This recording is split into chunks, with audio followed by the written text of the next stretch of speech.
My name is A.L. Goldman. I teach physics at El Camino College. I have here a bicycle wheel, and at the moment, the wheel is not rotating. So let's say I want the wheel to start rotating. I could try applying a force to the wheel. But somehow that didn't work. All right, let's say I apply the force like so. That time, the wheel did start to rotate.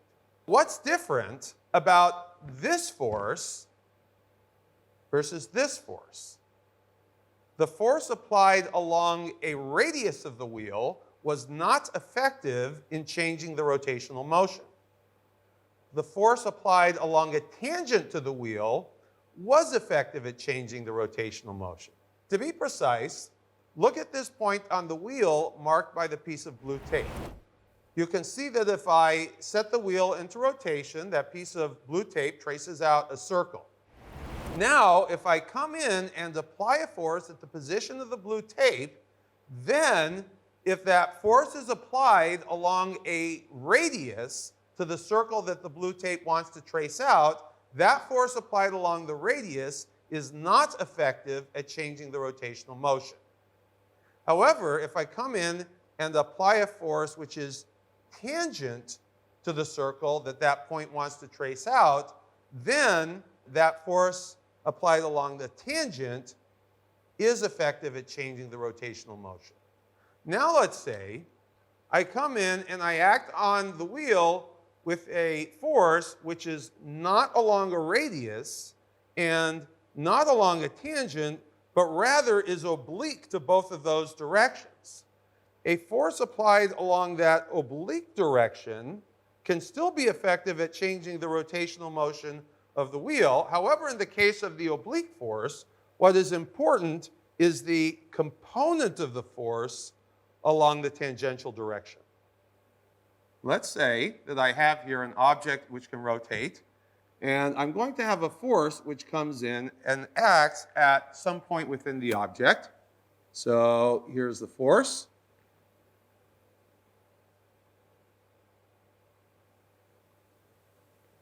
And I'm going to mark another point in the object, which we're going to call the center of rotation, or COR for short. We're also going to draw a position vector, which goes from the center of rotation to the point where the force is applied.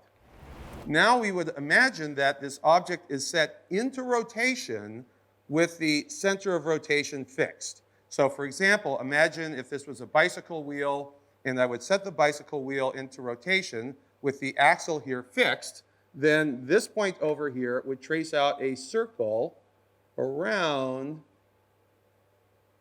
the center of rotation.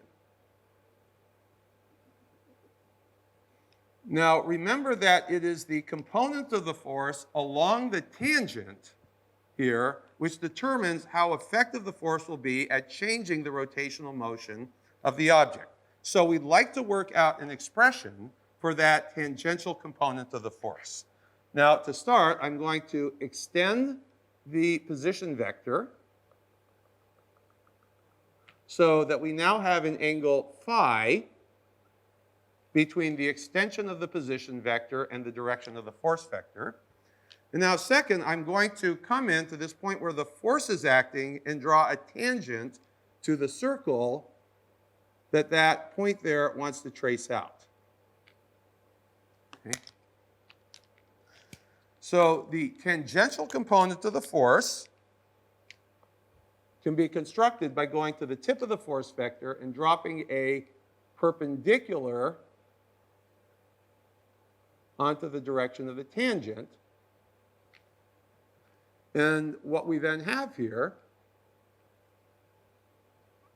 is the component of the force vector along the tangential direction. And remember that it is the component of the force vector along the tangential direction which determines how effective the force is at changing the rotational motion of the object. So we would like to get an expression for this tangential component of the force.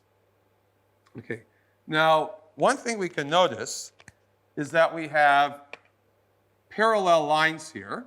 So with parallel lines here, we have alternate interior angles here and here. So if this angle here is phi, and this angle in here would also be phi. And let's say that the magnitude of the force vector is F. Look at this triangle here. The hypotenuse is F, the magnitude of the force vector. Now in here we have the angle phi, and then the tangential component is the leg of the triangle opposite the phi. So when you put that all together, we have that the tangential component of the force vector equals the magnitude of the force vector times the sine of the angle between the force vector and the extension of the position vector. Summing up what we know so far, force's effectiveness in changing an object's rotational motion is determined in part by the tangential component of the force, which is equal to the magnitude of the force multiplied by the sine of the angle between the force vector and the extension of the position vector. Now we've identified one factor that determines the effectiveness of a force in changing an object's rotational motion. But are there any other factors? Let's see. Let's say I want to open this door, and I'm going to start by pushing on the door way over here, far from the hinge. And when I do that, you can see that the door opens pretty easily. On the other hand, let's say that I try to open the door by pushing here, right next to the hinge. Now you can see that when I try to open the door by pushing here, right next to the hinge, that force is not so effective in changing the rotational motion of the door. So we can see here that there is a second factor which helps determine how effective the force is at changing the object's rotational motion. And that second factor is the distance between the point where the force is applied and the center of rotation. If I apply the force here, far from the center of rotation, the force is more effective at changing the rotational motion. If I apply the force here, close to the center of rotation, the force is less effective at changing the rotational motion. So a second factor which determines how effective a force is at changing the rotational motion of an object is the distance from the center of rotation to the point where the force is applied, and we'll just call that distance r. We have seen that there are two factors which determine how effective a force is at changing the rotational motion of an object. One is the tangential component of the force, and the second is the distance from the center of rotation to the point where the force acts. The product of those factors is defined to be the torque. The symbol we use for the torque is a Greek letter tau. And the torque is then defined to be the product of the tangential component of the force and the distance between the center of rotation and the point where the force is applied.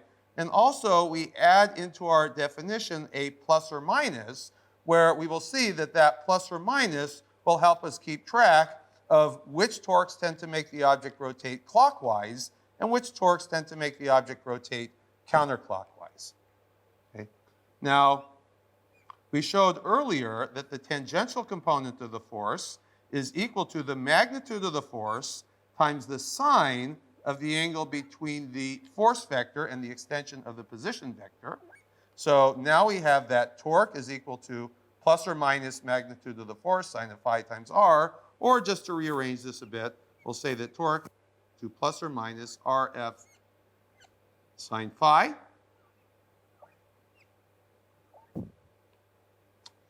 This will be our first expression for torque that we practice doing calculations with in some of the later videos. And we will also see that there are other useful formulas for torque. Okay? So to sum up, what is torque exactly? We can say that the torque is the twist delivered by a force to an object which can rotate. Or alternately, we can say that the torque represents the effectiveness of a force in changing an object's rotational motion. And in the next video, we will proceed to doing some sample calculations using the torque.